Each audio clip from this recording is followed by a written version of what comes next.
안녕하세요. 리타의 볼륨을 높여요입니다. 오늘은 데일 카네기 인간관계로 첫 번째 챕터만을 할 겁니다. 첫 번째 챕터가 뭐냐면 사람을 다루는 기본 테크닉. 요약하면 세 가지가 있어요. 첫 번째, 꿀을 얻으려면 벌집을 건드리지 말아라. 비난하지 말라 라는 얘기를 담고 있고, 두 번째는 사람들은 무엇을 원하는가, 그리고 세 번째는 상대방의 관점에서 사물을 보지 못하면 외로운 길을 가리라.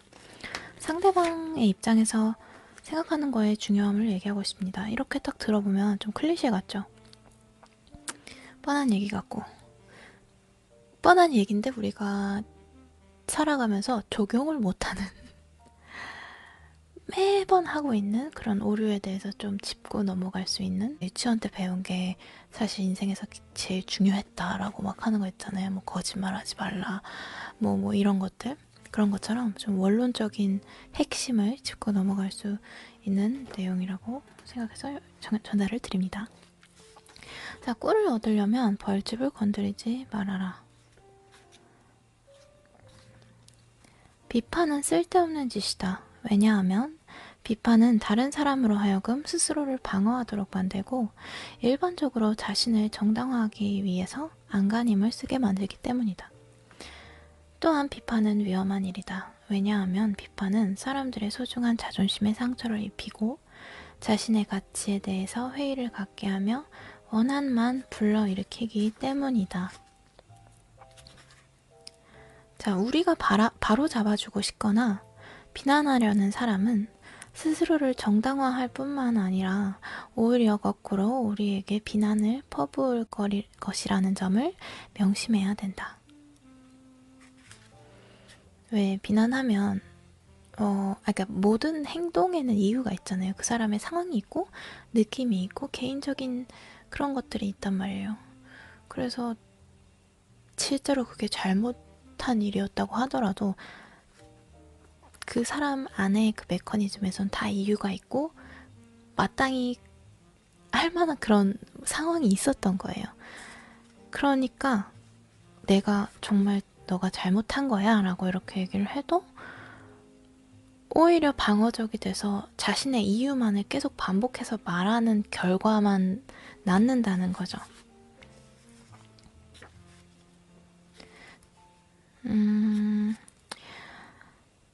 이렇게 생각해보면 어때요? 그러니까 주변에 있는 누군가를 변화시키고 개선시키고 싶은가? 그럼 그렇게 하라.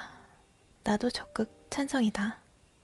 근데 그것에 앞서서 자기 자신을 먼저 개선하는 게 어떤가?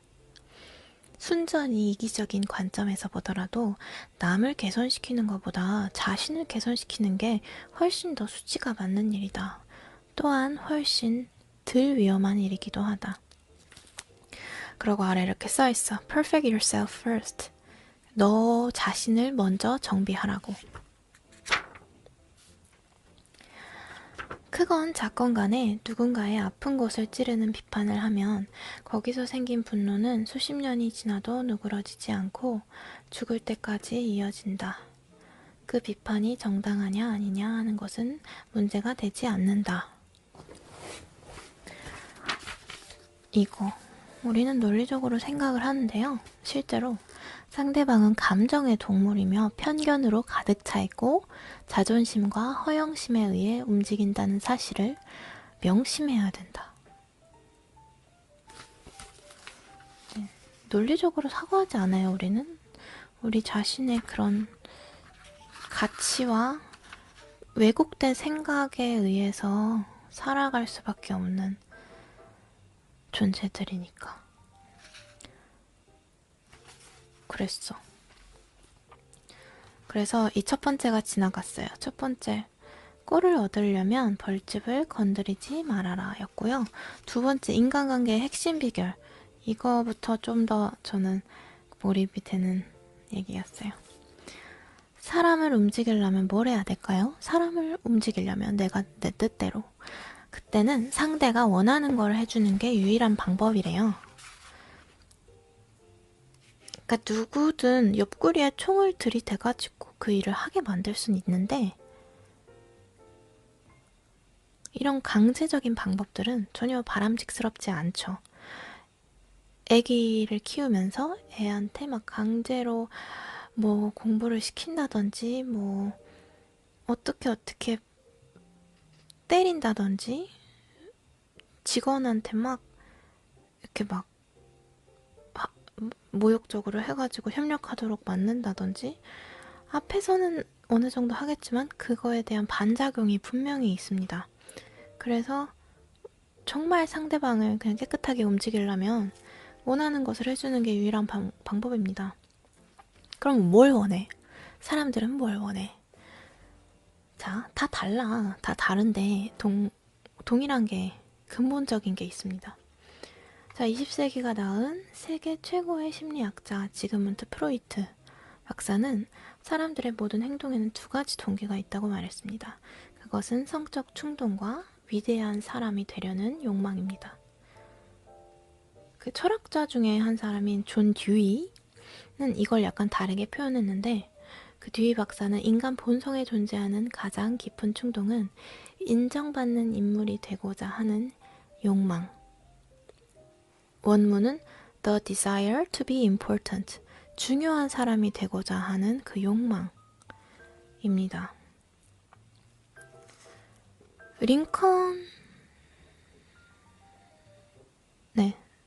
링컨이 보낸 편지 중에 하나는 이렇게 시작합니다. 칭찬을 싫어하는 사람은 없다. 윌리엄 제임스는 인간 본성에서 가장 기본적인 원리는 인정받고자 하는 갈망이래요. 인정받고자 하는 갈망. 욕구가 아니라 갈망입니다. 이것이야말로 결코 참을 수 없는 그리고 절대 사라지지 않는 인간적인 갈구다. 이러한 심적 갈구를 제대로 충족시켜주는 소수의 사람은 사람들을 자신이 원하는 대로 움직일 수 있으며 심지어는 장의사조차 그의 죽음을 아쉬워할 것이다. 인정받고자 하는 욕구라고 해석이 돼 있는데 중요한 나를 내가 이렇게 중요한 사람인 것처럼 그 느껴지는 느낌을 원한다고 해석하는 게 맞을 것 같아요. 내가 대접받고 있고 내가 굉장히 중요한 사람이고 내가 인정받고 있고 뭐 그런 느낌이 굉장히 살아가는데 핵심 동기가 되는 욕구라는 얘기죠. 근데 이 어디서 그런 욕구를 충족시키느냐는 사람들마다 다르다고 해요. 록펠라 다 아시죠? 록펠러는 자 중국 베이징에 최신식 병원을 건립하여 그가 만난 적도 없고 앞으로도 만나지도 않을 수백만 명의 가난한 사람들이 치료받을 수 있도록 돈을 기부하는 데서 자신의 존재 가치를 느꼈다. 이와는 정반대로 딜린저라는 그 어떤 도둑은 강도짓을 하고 은행을 털고 살인을 하는 데서 자신의 존재 가치를 느꼈다. 네. 딜린저와 록펠러 사이의 가장 중요한 차이는 그들이 자신의 존재 가치를 어디에서 느꼈냐 하는 점이다.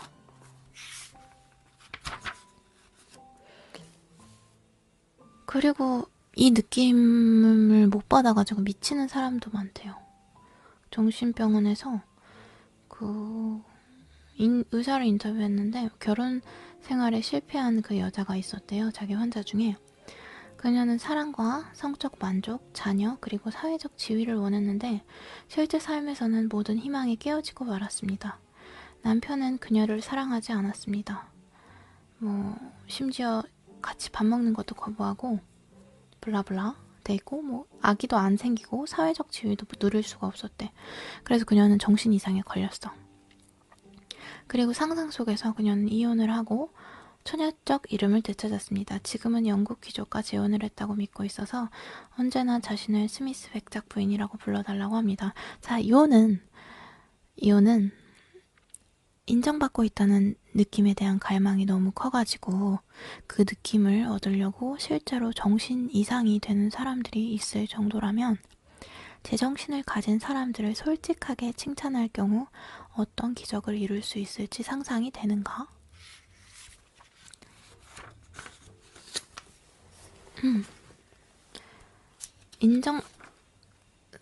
모두 다 중요한 사람, 난 스스로가 중요한 사람처럼 느끼고 싶어 해요. 그리고, 그 욕구를 충족시켜주는 건 굉장히 중요해요. 밥을 누가 굶고 있으면 밥을 주잖아요. 그런 개념인데 여기도 이렇게 나와 있어요.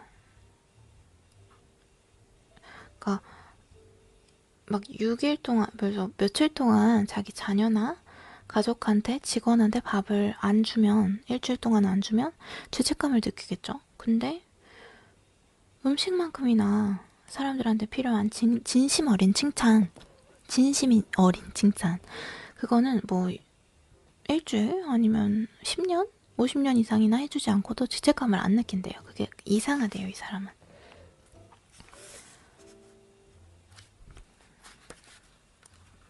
그러니까 종신의 음식? 우리가 서로 나눌 수 있는 그런 것? 근데 아첨과 이런 실제로 마음에서 우러나오는 칭찬은 굉장히 다른데 어떻게 다르냐면 그거래요.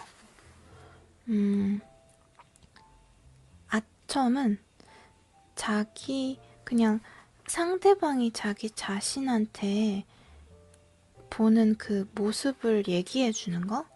그러니까 아첨이란 상대방의 자기 평가와 일치하는 말을 해주는 것이다 라고 나와 있어요. 그러니까 굳이 이렇게 하지 말고 상대방에게 진짜 관심을 가지면 그 사람의 멋진 점이 보이거든요. 그런 식으로 하라는 거죠. 자, 어떤 특정한 일에 대해 생각하는 상황이 아닌 경우에 사람들은 대개 시간의 95%를 자기 자신에 대해서 생각을 하면서 보낸다고 합니다. 그쵸? 이제 자신에 대한 생각을 잠시 멈추고 상대방의 장점에 대해서 생각해보자. 이렇게 하면 뭐 일부러 칭찬해야 돼 이렇게까지 하지 않아도 정말 할 말이 많다는 거죠. 에머슨은 이렇게 말했대요. 랄프 waldo 에머슨, 유명한 미국의 에세이스트라고 할 수 있는데 서상가. 모든 사람은 나보다 나은 점을 갖고 있다. 그런 의미에서 나는 모든 사람에게 배울 수 있다. 에머슨처럼 대단한 사상가가 이렇다면 여러분이나 나 같은 경우야 무슨 말이 필요하겠는가. 우리들 자신의 장점이나 단점에 대해 생각하는 걸 멈추고 다른 사람들의 장점을 찾아내려고 노력하자. 솔직하고 진지하게 칭찬을 하자. 진심으로 인정하고 아낌없이 칭찬하자. 이렇게. 우리는 예를 들어 이건 좀 경제학적인 얘기인데 우리가 보통은 시간제로 내 시간을 얼마 제공을 하고 고용주에게 돈을 받는 게 대부분이잖아요. 그러면 예를 들어서 내 시간, 한 시간의 가격은 2만 원이야, 만 원이야, 뭐 이렇게 측정이 되는데 그건 내가 한 시간에 만 원, 2만 원만큼의 가치를 그 사람한테 전달을 할 수 있기 때문에 그 돈을 받는 거거든요. 그래서 실제로 돈을 많이 벌려고 해도 시간 안에, 뭐 시간을 기준으로 한다면 시간 안에 아니면 혹시 나라는 개인이 창출해낼 수 있는 가치가 훨씬 더 높아야 되는 거예요. 돈을 많이 벌고 싶다면. 그러면 어떻게 동일한 상황 내에서 더 많은 가치를 창출할 수 있을까? 이런 거에서도 이게 적용이 되는 거죠. 내가 다른 사람을 만났을 때 안 좋은 점, 상대방의 안 좋은 점을 계속 생각을 하고 아니면 꾸밈해서 말을 하고 이런 경우에는 내가 그 시간, 그 사람과 교류하는 시간에서 발생시키는 가치가 10 정도라고 했다면 내가 그 사람의 좋은 점을 보고 정말로 그 대화를 즐기고 그 사람에 대해서 궁금해하고 했을 때 그 대화에서 나오는 시너지는 가치는 10이 아니라 30, 40만큼 내가 높일 수가 있는 거예요. 거기서부터 시작해 볼 수 있겠죠. 뭔가의 가치를 높이는 행위는. 내가 활용할 수 있는 건데 활용하지 않고 있는 게 많잖아요, 사실. 긍정성이라던가 상대방을 존중하는 마음이라던가 사랑하는 마음이라던가 정말 막 그러니까 존경하는 마음 좋게 봐주는 거 그런 것들 그런 거에서부터 가치를 되게 손쉽게 높일 수 있잖아요. 내가 스마트폰만 안 봐도 내가 한 번 더 상대방의 눈을 진짜로 이렇게 보고만 있어도 그게 가치가 높아지는 거거든요. 그 시간의 가치가. 네. 얘기가 좀 샜나? anyway. 그 세 번째, 벌써 세 번째 왔어요. 상대방의 관점에서 사물을 보지 못하면 외로운 길을 가리라.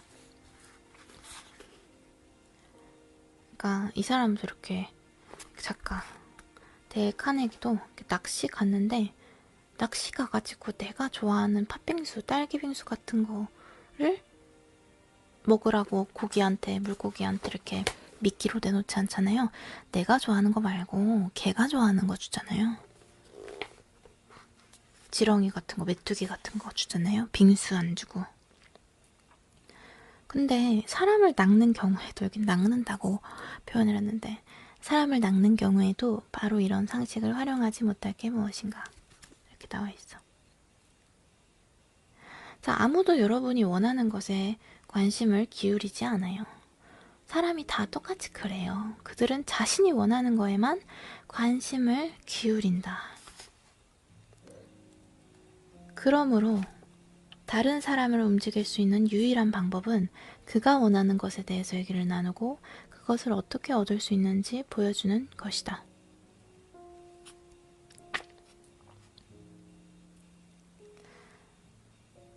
앤드류 카네기는 처음에는 시간당 2센트의 급여를 받고 일하던 스코틀랜드 출신의 가난한 아이였을 뿐이지만 결국은 3억 6,500만 달러라는 거금을 기부할 정도로 성공한 사람이 되었다.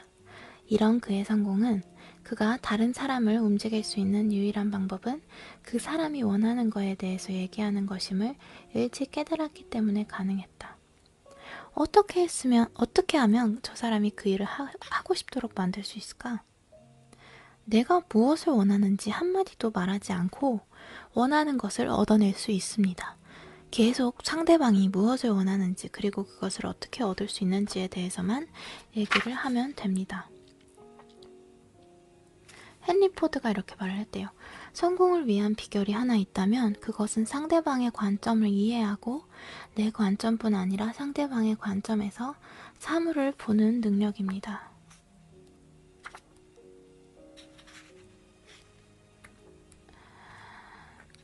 그래서 뭐 세일즈 레터 같은 거 보낼 때 내 얘기 블라블라 하지 말고 먼저 서두에 너가 이 상품을 구매했을 시 뭐 얻을 수 있는 이익이라던가 이렇게 시작을 하라고 이런 얘기들이 쫙 나와 있어요. 다른 사람의 사고방식을 이해하고 그 사람 처지에서 사물을 볼 줄 아는 사람은 미래를 걱정할 필요가 전혀 없다. 이 책을 읽고서 여러분이 항상 상대방의 처지에서 생각하고 그의 시각으로 사물을 보려는 태도가 강해진다면 그것은 분명 여러분의 인생에 커다란 이정표가 될 것임에 틀림없다. 네, 여기까지가 사람을 다루는 기본 테크닉 데일 카네기 인간관계론 중에 첫 번째 챕터였고요. 다시 얘기를 하자면 첫 번째, 사람들에 대한 비판, 비난, 불평을 삼가라. 두 번째, 솔직하고 진지하게 칭찬해라. 세 번째, 상대방의 가슴속에 강한 욕구를 불러일으켜라. 이렇게 이거 요약, 뒤에 나와 있는 요약은 지금까지 말한 세 가지 그 기본 테크닉을 행동의 버전으로 이렇게 얘기를 해놨어요. 어떻게 하라고. 테크닉 이러이러하다가 아니라 이런 식으로 행동하면 됩니다 라고. 이거는 제가 20대 초반에 읽었었는데 계속 읽어야 되는데 세 번인가 읽고 그 다음에 한 3년에서 5년 동안 안 읽었던 것 같아요. 그래서 저도 영상을 준비하면서 다시 한번 훑어보는 기회가 되었고 20대 초반에는 이렇게 뭔가 좀 더 이 책이 되게 약간 좀 사람들과의 그 조화를 중시하는 이라 그래야 되나?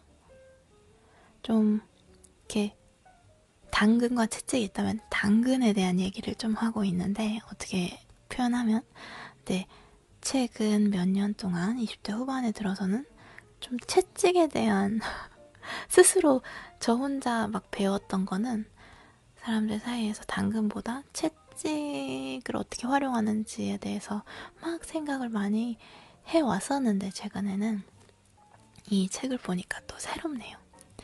맞아, 당근도 있었지. 너무 채찍만 연구했다. 요즘에 다시 당근도 연구해보자. 네, 이런 생각을 들게 하는 책입니다. 그럼 여기까지 할게요.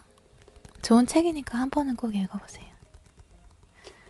리타의 볼륨을 높여요. 다음 시간에 찾아올게요.